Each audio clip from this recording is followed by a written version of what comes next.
Bonjour à tous et bienvenue dans cette nouvelle conférence de la Maison de l'Expatriation. Partir vivre au Canada en 2025, c'est possible. Ça, c'est la thématique du jour. Pour ce faire, j'ai le plaisir de recevoir aujourd'hui une experte, donc Caroline de Chloé, qui représente l'ambassade du Canada. Bonjour Caroline. Bonjour. Merci d'être là aujourd'hui. Merci. Donc cette conférence se fera en deux temps, puisque Caroline va prendre donc environ 30 minutes pour vous parler de sa partie avec tout ce qui est sur l'ambassade du Canada et le Canada. Et puis on aura une intervenante experte de la Caisse des Français de l'étranger qui arrivera par la suite. Donc Caroline va commencer à présenter. Vous pourrez également lui poser vos questions. N'hésitez pas dans le chat à poser vos questions. Elle y répondra d'ici 20-25 minutes. Et donc on aura notre experte de la Caisse des Français de l'étranger qui arrivera par la suite. Donc cette semaine, nous sommes sur je vais parler du temps fort Canada, puisque c'est un temps fort Canada cette semaine. On a eu la chance hier d'avoir Caroline qui est intervenue pendant 1 heure sur la manière de s'expatrier au Canada, comment faire, les rouages, les avantages, les inconvénients également. C'est une conférence que vous pouvez retrouver sur nos éditions du petitjournal.com et sur la maison de l'expatriation. Donc j'enchaîne un petit peu donc, pour vous parler des temps forts, puisque à la suite de cette conférence, on va avoir une conférence sur comment réussir son expatriation au Canada au niveau financier et fiscal, donc avec la Banque Desjardins et le cabinet comptable de fiscalité MSGL. Donc, on va dire que c'est plutôt bien complémentaire avec la conférence que vous allez avoir tout de suite. Donc, n'hésitez pas à vous tout de suite à vous inscrire en fait pour cette conférence qui aura lieu à 18h15. Donc, c'est juste après. Vous pouvez aller sur le site de la Maison de l'Expatriation. Donc www.maisondelexpatriation/événements. N'hésitez pas à vous inscrire pour cette conférence qui aura lieu juste après. Je continue donc avec les temps forts, puisque avant de passer la main à Caroline, puisque donc demain, cette semaine temps fort continuera avec une conférence de HEC Montréal sur l'éducation, avec les thèmes principaux en fait, l'éducation sur l'école innovante et responsable, donc HEC Montréal, donc à 18h15 demain. Donc n'hésitez pas à vous inscrire également sur la page événements. À savoir que dans l'après-midi, donc Caroline sera là à partir de 14h, donc de 14h à 17h, si vous souhaitez avoir des rendez-vous individuels, venez à la Maison de l'Expatriation, donc au 16 rue de la Tour d'Auvergne à Paris, dans le 9e arrondissement, là où nous sommes actuellement. Donc venez sans rendez-vous, hein, vous pouvez venir directement à la Maison de l'Expatriation et Caroline avec Claire, qui est une autre experte, elles seront toutes les deux là pour vous aider, voilà, si vous avez un projet d'expatriation au Canada. Enfin, j'en termine. Voilà, pour parler de la Maison d'Expatriation, sachez qu'elle a lieu donc jusqu'au 17 juillet prochain. Vous pouvez prendre rendez-vous voilà, jusqu'au 17 juillet, parce qu'après, ce sera terminé. Donc, n'hésitez pas surtout. On a 3 conseillères qui sont là quotidiennement, donc du lundi au vendredi, pas le week-end, mais du lundi au vendredi pour répondre à vos questions et vous aider dans votre projet. Voilà, je crois avoir à peu près tout dit. J'en termine. Et oui, pour vous parler également d'un afterwork qu'on va faire ce soir. Donc, si vous êtes sur Paris actuellement et que donc à la suite de la conférence sur la fiscalité et votre préparation financière, vous pourrez venir donc à partir de 19h15 pour l'afterwork, donc un petit cocktail avec nos experts qui de manière informelle en fait, vous pourrez échanger avec eux et échanger sur vos projets. Voilà. J'en termine et Caroline, je vais te laisser prendre la main. Merci Adrien et bonjour à toutes et tous. Pour les personnes qui nous suivent ici dans la salle, mais également bonjour à toutes les personnes qui nous suivent en ligne. Donc, partir vivre au Canada en 2025, oui, c'est possible. Et je vais vous donner quelques aspects justement pour pouvoir partir au Canada et avec un focus sur spécifiquement les opportunités pour les francophones. Parce qu'il y a une volonté du gouvernement fédéral d'attirer des immigrants, des candidats francophones et bilingues à venir s'établir un petit peu partout au Canada. Donc, pour vous donner un bref aperçu, le Canada, c'est vaste. Hein, c'est le 2e plus grand pays au monde de par sa superficie. C'est plus de 5000 km d'est en ouest. Une population qui, je dirais, s'agrandit d'année en année. En janvier 2025, Statistique Canada a évalué la population canadienne à 41,5 millions d'habitants. C'est un État qui est un État fédéral, divisé en 10 provinces et 3 territoires, avec 3 niveaux de gouvernement. Il y a ce qu'on appelle le gouvernement fédéral, le gouvernement provincial territorial et les gouvernements municipaux. chaque palier de gouvernement a ses compétences. Par exemple, l'immigration est à la fois une compétence fédérale, mais aussi une compétence des provinces et territoires. Par contre, en matière de santé, d'éducation, c'est une compétence de chaque province et chaque territoire. C'est pas comme ici en France, le système de sécurité sociale s'applique à l'ensemble du pays. Au Canada, la santé est une compétence de chaque province et de chaque territoire. Même chose pour l'éducation. Il n'y a pas de ministère de l'Éducation nationale, c'est vraiment un ministère de l'Éducation pour chaque province et chaque territoire, donc avec ses propres réglementations. Également, il y a 2 langues officielles au Canada, le français et l'anglais, et plus de 215 autres langues qui sont parlées également à travers le Canada. Un taux de chômage enregistré au mois de mai dernier à 7%, c'est une moyenne nationale, ce qui veut dire que ça peut varier d'une province à une autre, et un taux d'inflation à 1,7% enregistré au mois d'avril dernier. Donc vous voyez, il y a quand même une grande diversité, un pays qui est très vaste, avec 2 langues officielles. Et donc je vais vraiment mettre l'accent sur la francophonie au Canada. Qu'est-ce que c'est la francophonie au Canada? On parle le français au Québec, bien évidemment, mais il faut savoir qu'on parle le français également dans d'autres provinces et d'autres territoires. Il y a des communautés francophones un petit peu partout au Canada. On évalue à 2,8 millions de francophones qui sont établis à l'extérieur de la province du Québec. Le plus grand nombre de francophones est situé dans la province de l'Ontario, donc à côté du Québec. La province du Nouveau-Brunswick a à peu près 30% de francophones, et c'est la seule province officiellement bilingue au Canada, ce qui veut dire que les services sont offerts en français dans les 2 langues. Il y a des services en éducation, en santé, etc. Également, donc, comme je vous ai dit, il y a des communautés francophones un petit peu partout au Canada. Et qu'est-ce que ça veut dire? Intégrer, vivre, s'établir dans une communauté francophone. Ben, ça veut dire avoir des opportunités de travail en français et en anglais, ce qui fait qu'en tant que francophone qui maîtrisait l'anglais, alors on ne demande pas forcément, je dirais, d'être absolument courant, de parler couramment, mais de pouvoir maîtriser l'anglais, eh bien, ça vous donne des opportunités un peu partout dans ces communautés francophones et dans ces provinces et territoires en dehors de la province du Québec qui sont majoritairement anglophones. Donc, ce qui veut dire que l'anglais reste quand même indispensable. Également, s'établir dans ces communautés francophones, c'est de pouvoir continuer à parler en français, mais aussi parler en anglais dans votre vie quotidienne.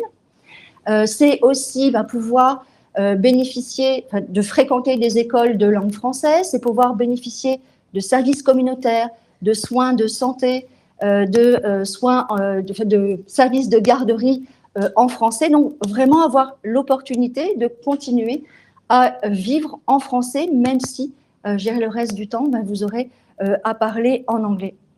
Alors, il y a 2 ressources qui peuvent être intéressantes, justement pour en savoir un peu plus sur ces communautés francophones. C'est d'abord la FCFA, qui est la Fédération des communautés francophones et acadiennes, qui va vous donner vraiment un portrait de chacune des communautés francophones en termes de population, en termes, je dirais aussi, de secteurs d'activité qui peuvent être intéressants pour les francophones. Donc, ça dresse vraiment un portrait assez précis des différentes communautés francophones qui existent à travers le Canada en dehors de la province du Québec. Une autre ressource, c'est le REDE Canada, ce qu'on appelle le Réseau de développement économique et d'employabilité. C'est un organisme pan-canadien avec donc 12 représentations dans les différentes provinces et territoires, toujours à l'extérieur de la province du Québec.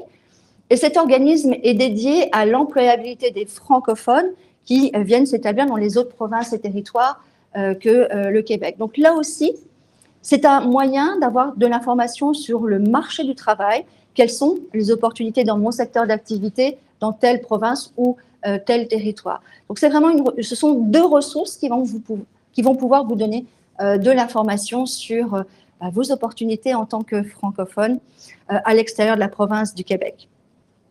Donc on parle de la francophonie au Canada, mais au travers de cette francophonie, on parle aussi de l'immigration francophone, qui est, je dirais, une priorité du gouvernement canadien. Même si le Canada a resserré ses niveaux d'immigration pour s'adapter à l'économie du moment, pour également permettre d'avoir des logements en nombre suffisant, pour pouvoir avoir des infrastructures, avoir accès à des services de santé ou d'éducation de façon, je dirais, correcte pour tous les nouveaux arrivants. C'est cette raison qui ont fait que, toutes ces raisons qui ont fait que le Canada a resserré ses niveaux d'immigration. Ça veut dire que le Canada reste ouvert, mais à garder à l'esprit, l'immigration francophone reste une priorité pour le gouvernement canadien. Donc l'objectif du gouvernement canadien, c'est de maintenir cette dualité linguistique entre le français et l'anglais pour pouvoir, sur l'ensemble du territoire canadien, continuer à offrir des services en éducation, en santé, en français. Donc, et pour que ces communautés francophones continuent à être des communautés dynamiques et attractives. Donc, dans le cadre de cette immigration, de cette priorité de l'immigration francophone, le gouvernement fédéral a mis sur pied différents dispositifs pour les francophones pour pouvoir venir s'intégrer à ces différentes communautés. Notamment, en termes de permis de travail temporaire, il y a des permis de travail temporaire spécifiques qui sont facilitateurs pour l'employeur, notamment le permis de travail, ce qu'on appelle le volet mobilité francophone. Normalement, donc un employeur canadien qui veut recruter quelqu'un au Canada et qui est de l'extérieur du Canada doit toujours justifier qu'il a fait des efforts pour recruter sur le marché canadien et qu'il n'a trouvé personne qui a les compétences pour occuper le poste. C'est ce qu'on appelle donc d'obtenir une EIMT, une étude d'impact sur le marché du travail. C'est un processus qui est long et qui peut être coûteux. Dans le cadre du permis de travail sous le volet mobilité francophone, l'employeur est dispensé de cette démarche, donc très facilitateur. C'est vraiment un gain de temps et un gain d'argent pour permettre donc d'embaucher un candidat qui est francophone. Par francophone, on entend une personne qui maîtrise le français à un niveau intermédiaire ou plus. Donc, il n'y a pas de question de nationalité. Donc, c'est ouvert à toute personne qui est francophone et qui maîtrise le français à un niveau intermédiaire ou plus. Donc, il faut une offre d'emploi, bien évidemment. Donc, il faut décrocher un contrat de travail dans une position qualifiée, c'est-à-dire soit un poste de gestion, un poste professionnel, technique ou un métier spécialisé. Et il faut que cette offre d'emploi soit à l'extérieur de la province du Québec. Ce permis de travail sous le volet mobilité francophone est délivré pour la durée du contrat de travail. C'est-à-dire que si vous avez un contrat de 3 ans, on émet un permis de travail temporaire de 3 ans et c'est éventuellement prolongeable ou renouvelable, ce qui permet en parallèle d'entamer les démarches pour la résidence permanente. Donc c'est un dispositif qui peut être très attractif, aussi bien pour les candidats francophones qui maîtrisent l'anglais aussi, parce qu'il faut savoir que la réalité du marché du travail au Canada, je dirais même au Québec, c'est la maîtrise aussi de l'anglais de façon correcte. Hein. Vous pouvez vous faire comprendre et vous comprenez ce que l'on vous dit. Également, autre dispositif en termes d'immigration permanente, c'est au travers de notre système Entrée Express. Alors, je ne sais pas si vous en avez entendu parler. Entrée Express, c'est un système de déclaration d'intérêt à devenir résident permanent, là encore, dans une province ou un territoire à l'extérieur de la province du Québec. Donc là aussi, c'est un mécanisme qui permet donc de créer son profil, d'obtenir des points en fonction d'un certain nombre de critères, d'âge, d'éducation, d'expérience professionnelle, de compétences linguistiques en français et ou en anglais et d'adaptabilité. Et le fait d'être francophone, lorsque vous créez votre profil dans le bassin Entrée Express, que vous passez le test de français en première langue officielle, ça peut vous donner des points supplémentaires. Et si vous passez également le test d'anglais en deuxième langue officielle, là encore, ça donne des points supplémentaires. Donc, ce sont vraiment des dispositifs qui ont été mis sur pied pour, je dirais, donner un petit coup de pouce pour les francophones qui sont dans le bassin Entrée Express. Également, lorsque vous avez créé votre profil Entrée Express en tant que francophone, donc vous, non seulement vous obtenez des points supplémentaires parce que vous avez passé le test de français en première langue officielle qui vous identifie comme un candidat francophone, mais une fois que vous êtes dans le bassin, on peut vous inviter, parce qu'il y a des rondes d'invitation qui se font pour pouvoir donc, vous permettre de présenter une demande de résidence permanente. Et dans ce bassin Entrée Express, il y a des rondes d'invitation, là encore, spécifiques pour les francophones. Donc, ça donne une chance supplémentaire aux candidats francophones qui sont dans le bassin Entrée Express. Donc, toute une gamme, je dirais, d'opportunités pour pouvoir présenter une demande de résidence permanente ou venir travailler en tant que francophone au Canada, dans une province ou un territoire à l'extérieur de la province du Québec. Autre opportunité, dans le cadre de l'immigration francophone, mais ce sont des activités dédiées pour les francophones ou les candidats bilingues. Et vous avez notamment les Journées Mobilité Canada qui vont se dérouler à Bruxelles le 20 septembre prochain, mais également au Maroc dans la semaine du 22 au 25 septembre. Donc la ville et les dates sont encore à déterminer. Les Journées Mobilité Canada sont l'occasion de venir rencontrer en personne des exposants canadiens donc qui viennent du Canada, que ce soit des représentants des gouvernements des provinces et territoires, éventuellement des municipalités, des organismes francophones, mais aussi des employeurs canadiens qui viennent recruter des candidats francophones. Donc, c'est là aussi une excellente opportunité de se renseigner aussi, parce que ce sont des événements de recrutement, mais aussi d'information, de réseautage, parce que c'est vrai que lorsqu'on a un projet d'immigration, ça prend de la préparation, il faut se renseigner, savoir est-ce que j'ai plus d'opportunités dans telle ou telle province, si je vis en famille, comment ça se passe, est-ce qu'il y a des écoles pour les enfants, est-ce que mon conjoint ou ma conjointe a aussi des opportunités d'emploi. Donc, c'est vraiment préparer son projet avec la possibilité d'échanger en direct avec des exposants canadiens. Et ça permet aussi, chose très importante, ça permet de développer son réseau, parce que le réseautage est quelque chose d'essentiel au Canada. Le fait d'intégrer une communauté francophone quand vous allez arriver au Canada, ça vous donne là aussi cette opportunité de développer votre réseau, d'avoir des activités de bénévolat, parce que c'est au travers du réseau que vous allez avoir l'occasion d'être mis en relation avec quelqu'un qui a peut-être un poste dans votre secteur d'activité. Vous voyez, c'est vraiment à tout moment, ça se fait, je dirais, dans tous les moments de la vie, que ce soit dans votre vie professionnelle, dans votre vie personnelle, dans vos loisirs, si vous faites partie d'associations, si vous faites du bénévolat. Donc, c'est vraiment des opportunités à tout moment pour le réseautage. Un autre événement qui va avoir lieu en ligne cette fois, c'est Destination Canada Éducation. Donc là, c'est vraiment un salon de l'emploi virtuel et sectoriel dédié et destiné à tout ce qui concerne les métiers de l'enseignement, de la petite enfance. Et voilà. Et ça va se dérouler donc les 20, 21 et 22 novembre prochains. Le 22 novembre, c'est un samedi, donc éventuellement, c'est de 15h à 20h en règle générale, heure de Paris. Donc, quel que soit l'endroit où vous vous trouvez, vous pouvez bien évidemment demander à participer à cet événement parce que là encore, il y aura des professionnels, il y aura des ministères de l'Éducation parce que, comme j'ai expliqué au début de la présentation, l'éducation au Canada, c'est une compétence de chaque province et de chaque territoire. Donc, il va y avoir des représentants des différents ministères de l'Éducation de ces provinces et territoires.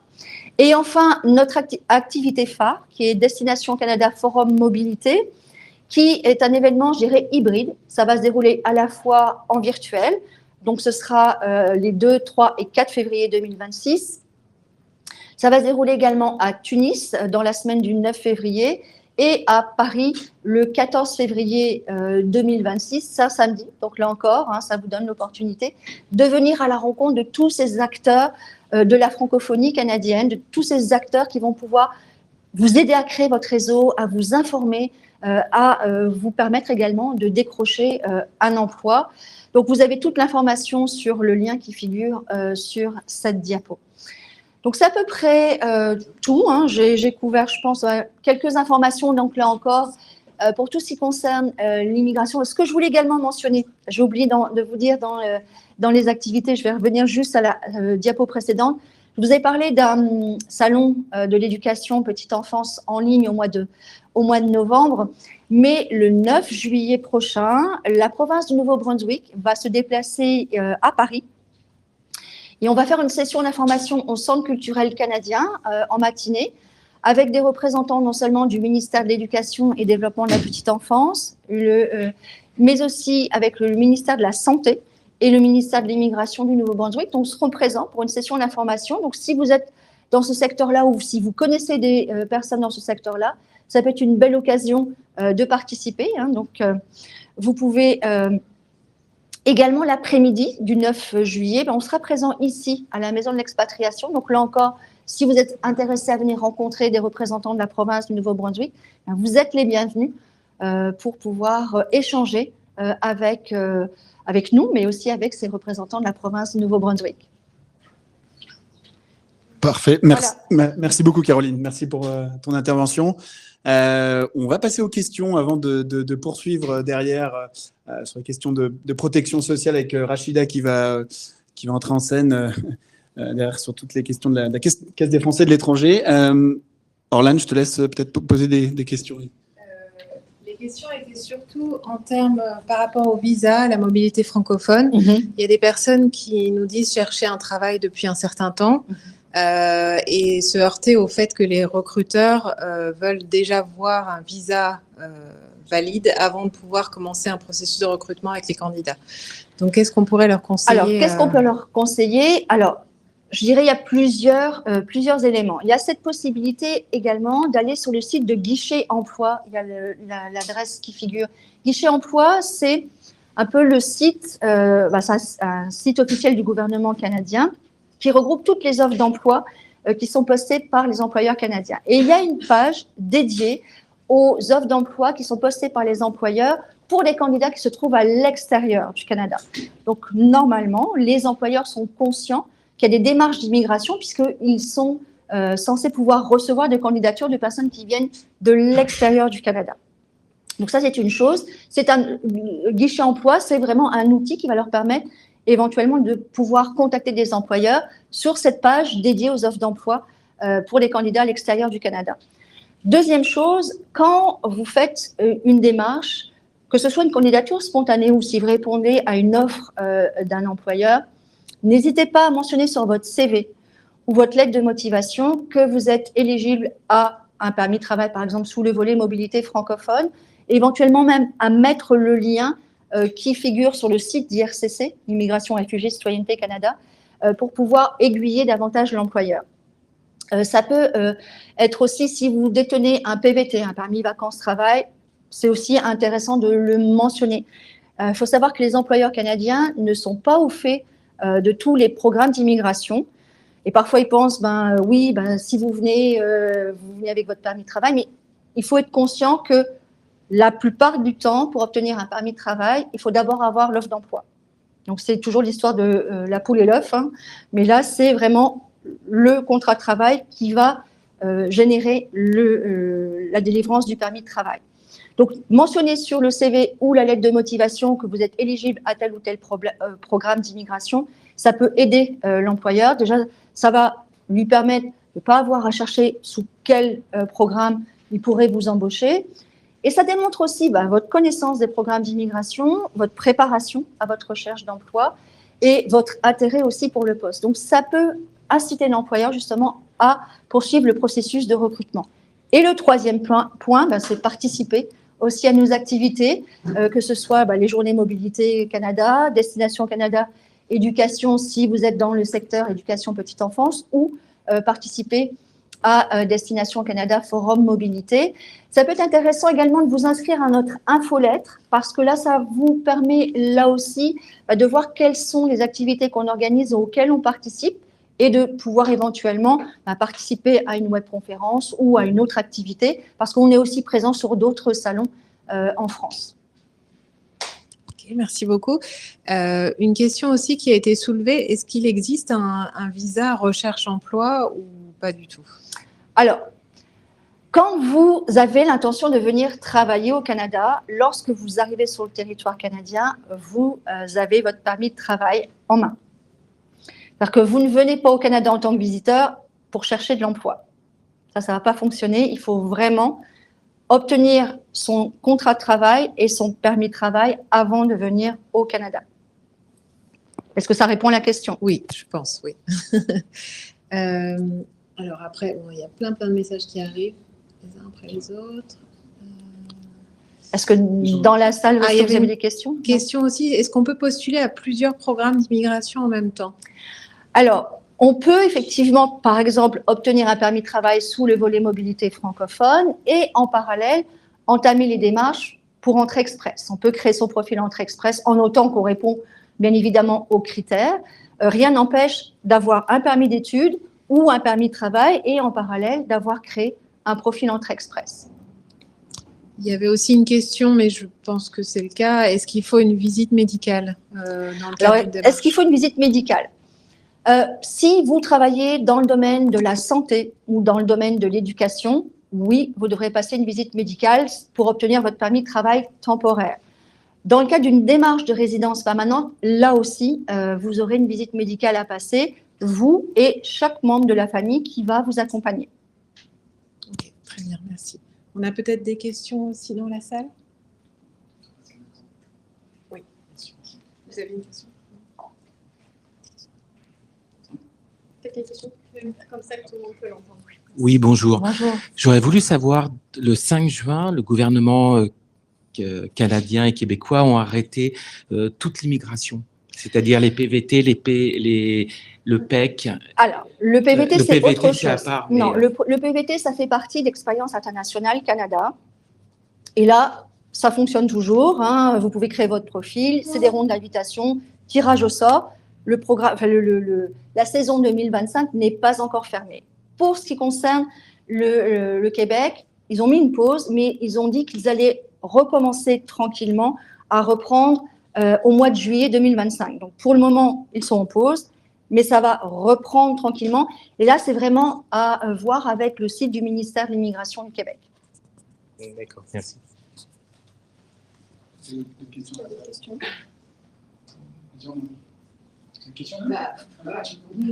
On est un peu hors sujet dans le sens que nous, on va rejoindre notre fils qui est au Canada depuis donc 9 ans. Okay. Et que donc, on voulait… Vous avez été parrainé ou supervisa? Supervisa. Ok, supervisa. Voilà. Mais le problème, j'ai regardé et j'ai vu que les délais étaient quand même assez longs aussi. Alors, je voulais savoir, c'est quel délai? On peut pas. Il faut aller voir sur le site d'IRCC. Là, je vous avoue que je n'ai pas regardé pour le supervisa. Je vais regarder pour les autres programmes, mais pour le supervisa, je ne sais pas. Donc oui, ça peut être relativement long. J'ai fait une estimation et j'ai vu 36 mois. J'ai dit non, 36 mois. Est-ce que c'est… Alors, est-ce que j'ai bien rempli les cases? Parce que… vous pourrez venir me voir après, on regardera ça ensemble. Oui, je veux bien, merci. On regardera ça avec vous. Okay. Ouais.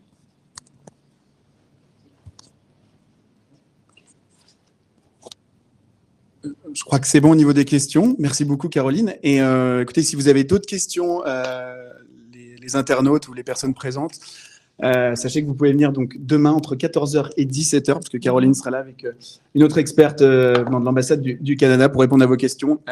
Donc n'hésitez pas, venez à la maison d'expatriation demain, donc 16 rue de la Tour d'Auvergne. Merci encore, Caroline. Merci beaucoup.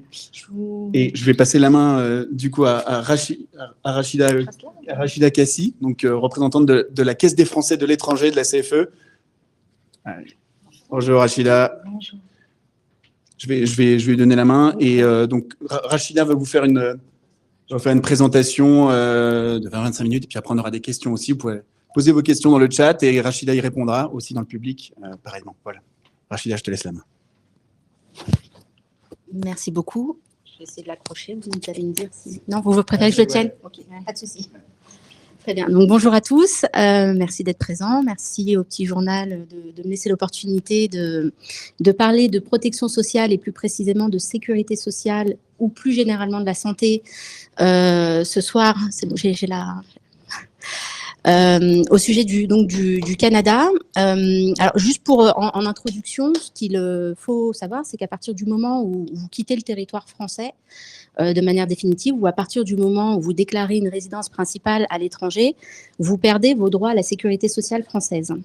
Donc là, vous n'êtes plus couvert, et donc en fonction du pays où vous allez résider, il faut se renseigner sur le système de protection sociale mis en place. Il est bien souvent obligatoire, et donc il est nécessaire d'y cotiser.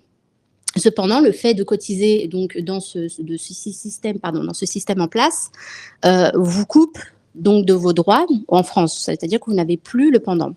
Et si je suis là aujourd'hui, c'est que je représente la Caisse des Français de l'étranger, qui est un organisme de sécurité sociale pour les Français qui résident à l'étranger. Donc, très peu de personnes connaissent ce fait de pouvoir garder, de pouvoir continuer à conserver ses droits en France, mais aussi de pouvoir conserver un système de protection sociale équivalent au système français. Donc, je vais vous en toucher 2 mots, mais c'est juste pour vous expliquer un peu cette réglementation. C'est que d'un côté, vous perdez vos droits en France. De l'autre côté, vous devez vous affilier obligatoirement, en l'occurrence au Canada. Et au Canada, alors je ne suis pas forcément très experte, mais je crois qu'il y a plusieurs systèmes de protection sociale en fonction de la province où vous souhaitez oui, vous dites oui, merci d'acquiescer. En fonction donc de la province où vous souhaitez résider. Donc ça, premièrement, c'est quelque chose qu'il faudra, sur lequel il faudra vous renseigner parce que c'est très important. Et donc après, il faudra comparer avec ce dont vous pouvez bénéficier, ce dont vous pouvez ce que vous pouvez perdre. Donc, je vais pas être très longue parce que du coup, c'est juste que les slides apparaissent pas correctement.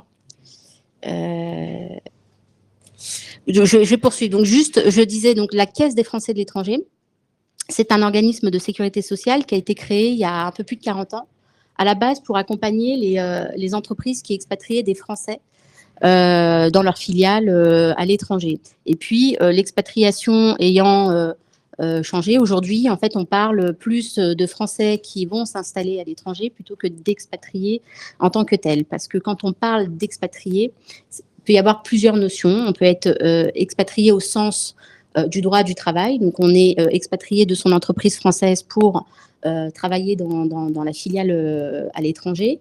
On peut être détaché de son entreprise française pour aller travailler dans une entreprise française à l'étranger, mais on peut aussi être détaché sécurité sociale. Et là, être détaché sécurité sociale, c'est toujours quand son entreprise, en fait, envoie en mission son collaborateur. Être détaché sécurité sociale, c'est continuer à bénéficier de la sécurité sociale française, mais travailler à l'étranger. Donc, en l'occurrence, moi, je vais m'adresser aux personnes qui vont s'installer à l'étranger, donc qui ne seront pas détachées sécurité sociale, qui pourraient être expatriées ou qui pourraient être tout simplement actifs à l'étranger.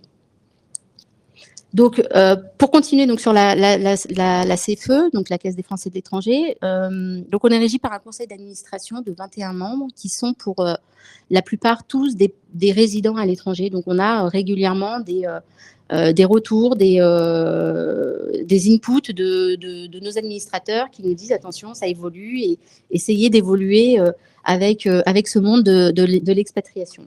Donc, qu'est-ce qu'on permet? Donc, c'est ce que je disais un peu, hein, c'est de conserver le même système de protection sociale que si on était resté en France et plus largement de continuer à bénéficier du système de sécurité sociale français, même lorsque l'on vit à l'étranger. Ça veut dire qu'en vivant à l'étranger, vous avez toujours la possibilité de rentrer et d'effectuer vos soins en France. Vous serez juste remboursé par la sécurité sociale. Donc, mais on parle de séjour temporaire, puisque logiquement, vous êtes censé vivre à l'étranger. Donc, la particularité de la CFE, c'est qu'on est présent partout dans le monde, qu'on couvre un peu plus de 200 000 personnes partout dans le monde. Donc, on couvre aussi bien des collaborateurs d'entreprise que des personnes individuelles donc, qui partent de leur propre chef. Et donc, on couvre sur les mêmes garanties que la sécurité sociale, la maladie, maternité, donc plutôt la santé, les risques prévoyance, donc les risques professionnels avec l'accident du travail, les maladies professionnelles, et enfin la retraite. Je passerai un peu de temps sur la retraite puisque la CFE est le seul organisme, la seule entité à vous permettre de continuer à cotiser au système de retraite français, même en travaillant à l'étranger. Donc, les avantages, en fait, c'est qu'on duplique les valeurs de la sécurité sociale partout dans le monde. Donc, on applique les mêmes principes. Donc, pas de questionnaire médical, pas de limite d'âge, contrairement à une assurance privée. On peut arriver à tout moment avec carence ou sans carence. Et on couvre toutes les pathologies et tous les pays. Donc, on ne fait pas d'exclusion de pays en guerre ou d'exclusion de pathologies. C'est vraiment tout le monde qui est couvert par la CFE. Donc, j'ai parlé de continuité des droits. Et puis, depuis quelques années maintenant, on permet à nos assurés de conserver leur carte vitale qu'ils peuvent utiliser quand ils viennent se faire soigner en France lors de séjours temporaires. Sur la partie santé, on a une déclinaison de produits, mais un produit phare donc, qui s'appelle Monde Expat Santé, qui couvre tous les frais de santé partout dans le monde, y compris en France. On peut y adhérer qu'on soit seul ou en famille. Et en termes de services, on a mis en place des services complètement dématérialisés qui peuvent vous permettre de réaliser de l'adhésion jusqu'à la demande de remboursement complètement en ligne. Donc, les déclinaisons après, c'est le jeune expat santé qui est la même chose, mais avec un tarif un peu plus préférentiel qui s'adresse aux jeunes. Donc, un jeune à la CFE, c'est quelqu'un qui a moins de 30 ans. Nous avons le France Expat Santé, qui est un produit qui ne rembourse que les frais de santé réalisés en France. Donc, c'est un produit qui est mis en place pour les personnes qui sont expatriées dans des pays où le système de sécurité sociale est obligatoire, où il n'est pas nécessairement nécessaire de souscrire à la CFE sur la partie monde. Et puis, on a le produit retraite expat qui s'adresse aux personnes qui sont retraitées. Ce que je voulais dire, c'est que donc nous, on rembourse sur la partie santé selon le même principe qu'en France. On est la sécurité sociale. Donc en France, vous avez la sécurité sociale et souvent une complémentaire santé. Ça va être le cas, en tout cas, il va être nécessaire dans bien des cas d'avoir aussi une complémentaire santé parce que nous, on va rembourser selon les mêmes taux ou en tout cas les mêmes niveaux de remboursement que la sécurité sociale. Donc rarement 100% de la dépense. Alors, ça va dépendre de certains pays, mais c'est le Canada, ça va clairement pas être le cas. Si je vous prends un exemple, si on parle d'une consultation généraliste simple, alors je parle sous couvert,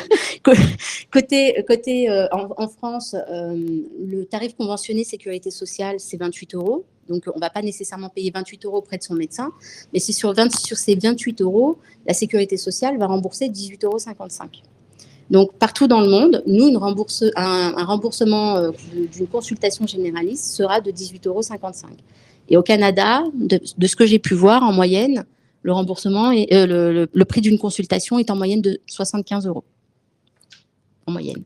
Alors, ça dépend si on va dans le public ou si on va dans le privé. Mais normalement, avec la carte d'assurance maladie, qui dépend de chaque province et chaque territoire, quand vous allez chez le médecin, normalement, il n'y a pas de frais à débourser. C'est uniquement si vous allez chez un spécialiste. Donc, dans un spécialiste ou dans le privé. Ou dans le privé, oui. Ça, c'est, oui. Voilà, c'est ça. Parce que donc, il y a le système public, effectivement, qui peut être gratuit, si je peux le dire ainsi, voilà. Mais parfois, en tout cas, les échos qu'on en a, c'est que le système peut être parfois saturé. Les délais d'attente peuvent être longs. Et donc, quand on a besoin de se faire soigner assez rapidement, on a besoin d'aller dans le privé. Donc, effectivement, peut-être que les tarifs que je donne concernent le privé. Et donc, voilà, c'est juste pour dire que si vous allez dans le privé, ça va être en moyenne ces tarifs-là. La prise en charge de la CFE sera minime et il faudra aussi une complémentaire santé. Donc, il existe des complémentaires internationales. Je vais passer après très vite sur cette garantie qui est donc l'assurance risque professionnel. C'est comme en France, c'est une garantie pour des personnes qui exercent des activités salariées.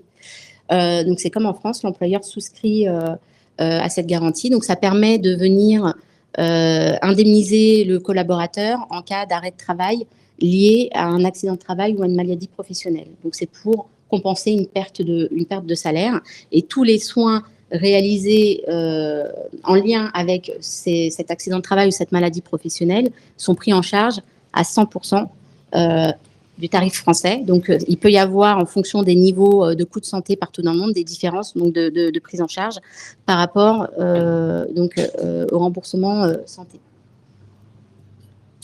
Et je disais sur la partie retraite, et c'est peut-être là-dessus que je vais un peu plus m'attarder, donc, je disais en introduction, la Caisse des Français de l'étranger est la seule entité à permettre aux personnes qui exercent une activité salariée à l'étranger de pouvoir continuer à alimenter son trimestre son compteur de trimestre français, mais également, dans le cadre du calcul de sa pension de retraite, d'intégrer les salaires qui sont perçus à l'étranger. Je rappelle, sur la retraite de base, le calcul de la pension de retraite de base prend entre autres en considération le nombre de trimestres cotisés et la moyenne des 25 meilleures années de salaire. Donc, en cotisant à la CFE pendant que vous exercez votre activité salariée à l'étranger, vous avez la possibilité donc de continuer à alimenter votre compteur de trimestre et de prendre en compte les salaires s'ils font partie des 25 meilleures années de salaire. Il existe une convention de retraite entre le Canada et la France. Cette convention permet en fait aux personnes qui vont travailler au Canada de pouvoir continuer aussi à alimenter. Il y aura un choix à faire au moment de liquider sa pension, de pouvoir continuer à alimenter son compteur de trimestre français. Mais ça n'alimentera que les trimestres. Ça veut dire que ça vous permettra d'avoir l'intégralité de vos trimestres, ou en tout cas de faire de prendre en compte les trimestres travaillés au Canada sur votre retraite française. Ça n'intégrera pas les salaires. Et donc, si vos salaires font partie des 25 meilleures années, du coup, ça peut faire diminuer le montant de votre pension. Aussi, donc il existe, donc vous qui êtes ici ou qui nous regardez, c'est que vous avez un projet d'aller vivre au Canada. Ça peut être le premier projet, ça peut être une deuxième, une troisième expatriation. Ce qu'il faut savoir quand il existe des conventions dans ces pays-là, c'est que il y a plusieurs pays dans le monde où il existe des conventions entre la France et certains pays. Et ce que je viens de vous expliquer sur ces conventions-là, vous ne pouvez le faire qu'une fois. Ça veut dire que si vous avez travaillé dans un autre pays où il existait déjà une convention, vous ne pourrez pas intégrer les deux pays dans le calcul de votre pension de retraite française. Donc, c'est important à savoir. Ça n'arrive pas tous les jours, mais c'est important lorsqu'on a un projet, en tout cas plusieurs projets comme ça d'expatriation. Et le dernier point que je voulais donner sur la retraite, c'est que ça permet aussi aux personnes, en tout cas souvent ce qu'on observe dans un projet d'installation à l'étranger, notamment dans des couples, c'est qu'il y a souvent ce qu'on appelle un conjoint accompagnateur, donc un conjoint qui est obligé de démissionner de son travail en France et d'accompagner donc la famille. Et souvent, cette personne ne travaille pas. Donc, pour éviter d'avoir des trous dans la carrière, on a la possibilité de cotiser à la CFE et de limiter en fait ce trou le temps que ce conjoint accompagnateur puisse trouver une activité et recotiser de son propre gré. Donc, c'est bon à savoir, ça permet comme je le disais, d'avoir un trou dans la carrière. J'ai parlé rapidement de la carte vitale. Je pense que j'ai fait le tour sur ce que propose la CFE. On peut passer aux questions. Merci beaucoup, Rachida. Merci infiniment. On va passer peut-être aux questions des internautes. Oui ? Peut-être pas, comme vous voulez. Vous me dites par la salle ? Allez, par la salle. Est-ce qu'il y a des questions dans la salle ? Peut-être que Caroline pourrait y répondre aussi. Rachida et Caroline, bien entendu. Est-ce que vous avez des questions? Pour la CFE, c'est une cotisation qu'il faut payer. Bah oui. Et c'est gentil. Oui. Alors, les cotisations, effectivement, sont payantes. Donc, sur la partie santé, la cotisation dépend de l'âge de l'adhérent principal et de la composition de la famille. Donc, il y a une tarification seule et une tarification famille, sachant que la tarification famille est la même que l'on soit 2, 4 ou 5 sur le contrat. Ok. Et il y a un âge, plus on vieillit, plus c'est cher ou Oui. Mais alors, du coup, oui, mais toujours dans un esprit sécurité sociale, dans un principe de solidarité. Donc, les cotisations sont moindres que ce que l'on pourrait payer auprès d'une assurance privée. C'est-à-dire qu'il faut souscrire donc une cotisation plus une complémentaire. Oui, c'est conseillé, c'est fortement conseillé. On est d'accord. Et donc là, si on est en retraite directement, au niveau de ça se passe la même chose. Au niveau de ça, donc il faut quand même avoir... Vous êtes retraité d'un système français. Vous avez plus de 15 ans de cotisation. Oui. Je vous dis ça parce que percevant une pension de retraite française, si vous avez 15 ans de cotisation, sur votre pension de retraite, vous avez un prélèvement sécurité sociale, donc la COTAM, cotisation d'assurance maladie. Donc, ce prélèvement vous permet de continuer à vous faire soigner en France. Ça veut dire que même si vous allez vivre à l'étranger de manière permanente, vous pouvez continuer à rentrer en France et vos frais de santé seront pris en charge par la sécurité sociale, comme c'est le cas aujourd'hui. D'accord. En revanche, la CFE, donc sur le produit retraite expat santé, interviendra sur vos frais de santé à l'étranger, donc au Canada ou ailleurs, parce que c'est ce que j'expliquais, on couvre partout dans le monde. Et donc, en tant que pension que versement donc tous les mois. Donc c'est pareil au niveau de la pension. Non, mais ça, c'est autre chose. C'est un autre. Oui. La cotisation CFE, elle est trimestrielle. Trimestriel. Et c'est, vous pouvez dire à prix. Nos tarifs sont sur notre site, dans la rubrique documents clés, c'est public. Ok. Je n'ai pas le chiffre exact, je le vérifierai après la conférence. Alors, on avait une question en ligne sur le fait que les entreprises proposent de plus en plus d'assurances santé dans le cadre du bien-être des employés. Enfin, ils proposent eux-mêmes des assurances privées, j'imagine. Qu'est-ce qui peut différencier la CFE de ces assurances santé privées? C'est une très bonne question. Ce qui peut différencier la CFE, c'est cette continuité avec le régime de sécurité sociale français. Quand je parle de continuité, ça veut dire qu'au départ, si vous souscrivez directement à la CFE, il n'y a pas de carence. Donc, la carence, c'est un délai d'attente qui fait que vous payez des cotisations, mais qui ne vous permettent pas de prétendre à des remboursements.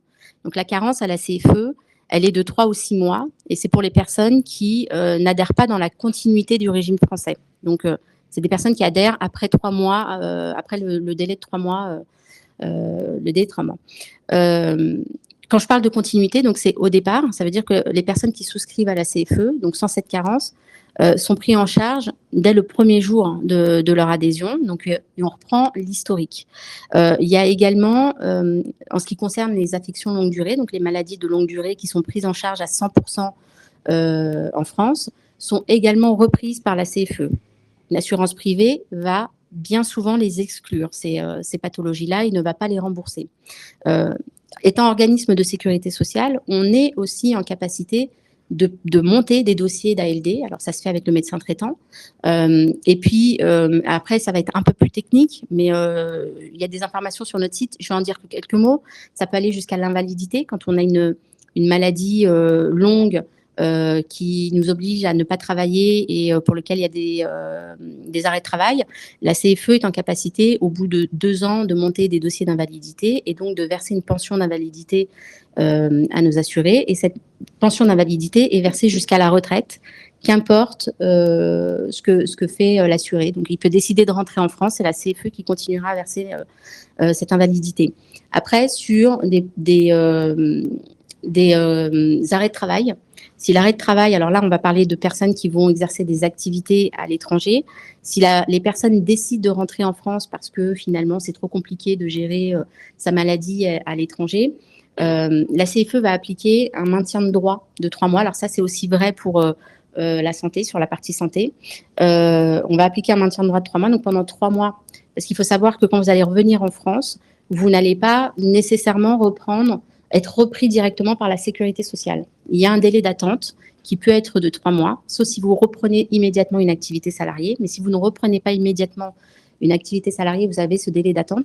Donc, la CFE va continuer à vous rembourser jusqu'à ce que la sécurité sociale reprenne la main. Donc, ça va être pareil pour les indemnités journalières. Si vous êtes en arrêt de travail, la CFE va continuer à vous verser des indemnités journalières jusqu'à ce que le régime général reprenne la main. Donc, c'est des petites subtilités, mais qui font que s'il y a le moindre problème à l'étranger, le fait d'être couvert par la sécurité sociale, par la CFE, fait que si on décide de rentrer en France pour X ou Y raison, l'historique est là et la sécurité sociale reprend. Pareil pour un accident de travail. S'il y a un accident de travail qui se déclare à l'étranger et qu'on est à la CFE, et que des années plus tard, on rentre en France et qu'on a une rechute de cet accident de travail, la sécurité sociale le reconnaîtra et l'indemnisera en tant que tel. Est-ce que ce serait judicieux d'avoir les 2 assurances en parallèle? Une assurance entreprise qui peut peut-être faire la partie un peu complémentaire et la CFE? Alors après, ça va dépendre des entreprises. Est-ce que c'est des entreprises internationales, des entreprises françaises qui vont être au fait de ce système, de cette possibilité en fait de recréer le système français. Mais en fait, c'est tout à fait possible. On peut avoir la CFE en base et une assurance complémentaire internationale. Donc sur notre site, on a la liste de toutes les complémentaires avec lesquels on travaille, qui recréent ce modèle-là. Et ça peut être le modèle de l'entreprise. Sinon, c'est ce que je disais tout à l'heure, si l'entreprise a une assurance privée, locale plus que internationale, et qui est obligatoire, il y a le produit France Expat Santé. Donc là, pour le coup, où la CFE n'intervient que sur la partie France. Ok. Alors, une personne dit avoir lu que les régions hors Québec n'étaient pas considérées, mais je ne crois pas. Alors, peut-être pour les assurances, mais côté CFE, non, il n'y a pas de... Alors, en fait, c'est ce que j'ai expliqué tout à l'heure, c'est parce que on vient en doublon, c'est-à-dire qu'on n'exempte pas le fait d'être à la CFE, n'exempte pas des cotisations locales qui peuvent être obligatoires. Donc, ce sera, si on décide de prendre un plan CFE, ce sera en complément, en plus. Oui, si je peux juste ajouter, en fait, je pense que la personne parle, il y a des accords de sécurité sociale entre la France et le Québec spécifiquement, qu'il n'y a pas forcément avec les autres provinces et territoires. Je pense que c'est juste ce point-là. Et j'avais une dernière question. Alors, je ne sais pas trop si je l'interprète bien. Une personne a 2 enfants autistes et a des prestations pour ses enfants. Et donc, elle voulait savoir si ce type de prestations pouvait être conservé en allant au Canada. Mais je ne sais pas si... Alors ça, c'est assez technique. Je pourrais prendre le point et regarder. En tout cas, nous, on n'exclura pas, mais on prendra en charge à l'équivalent du taux de sécurité sociale. D'accord, merci beaucoup. Je crois qu'on a fait le tour des questions en ligne. Merci beaucoup. Merci à toutes les deux. Merci Rachida. Merci Caroline. Écoutez, les internautes et les personnes présentes, si vous avez la moindre question, n'hésitez pas à prendre rendez-vous avec la Maison d'Expatriation, donc jusqu'au 17 juillet prochain. On fera les mises en relation avec l'ambassade du Canada et avec la Caisse des Français de l'étranger. Je reprécise, mais demain, il y aura une permanence de 14h à 17h à la Maison d'Expatriation. Vous pouvez venir librement. Vous venez librement à la Maison d'Expatriation entre 14h et 17h. Caroline et notre experte de l'ambassade répondront à toutes vos questions. Voilà, merci à tous. Je termine aussi en vous disant que dans un petit quart d'heure, là, vous pouvez encore vous inscrire au www.maisondelexpatriation.com/événements. Vous aurez une conférence donc sur comment réussir son expatriation au Canada au niveau financier et fiscal, très intéressant et complémentaire avec ce qu'on vient de dire. Donc dans un quart d'heure, vous pouvez vous inscrire tout de suite. Merci beaucoup, merci à tous. Merci. Au revoir. Merci.